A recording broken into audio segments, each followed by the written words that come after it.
সাগরে আছে মাছ, নদীতে আছে ঢেউ, শালি তোকে বিয়ে করবে থামতে পারবে না কেউ।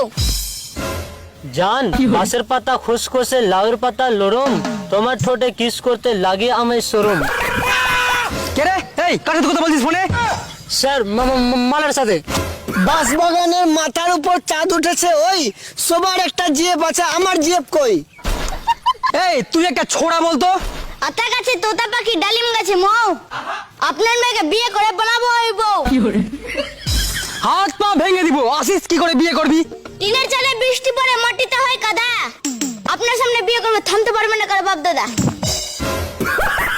এই সকালের পড়াগুলো বলতো। সকাল পড়া, ভোর হলো ডোর খোলো বউগুলো উঠোরে, থালা বাসন রাখা আছে ভালো করে মাজরে।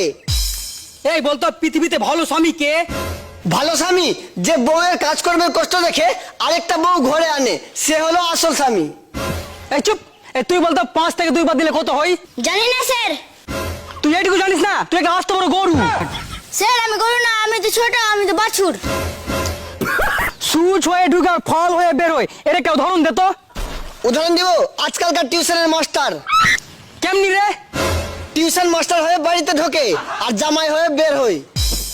মনে কর তোর গার্লফ্রেন্ড আর তোর বেস্ট ফ্রেন্ড দুজনে একসাথে পানিতে ডুবে যাচ্ছে, তাহলে তুই কাকে বাঁচাবি? এক সালাকেও বাঁচাবো না, ওরা দুজন একসাথে পানিতে কি করছিল? এই তুই নারীকে নিয়ে একটা কবিতা বলতো। নারীকে নিয়ে, নারী তুমি করিও না রূপের বড়াই, সবাই তো জানে তোমাদের প্রিয় বন্ধু রান্নাঘরের কোড়াই। যতই দেখাও তুমি রূপের ঝর্ণা, করতেই হবে তোমাকে তরকারি রান্না। স্যার আপনার চেন খোলা। Thank you. কি বলেন স্যার? ঠেঙে গু? ঠেঙে গু না রে পাগল, থ্যাংক ইউ এটা হলো ইংলিশ শব্দ। ওইটা না বলে আরেকটা বলতে পারতেন, ভাড়ে গু ভাড়ে গু। পাগল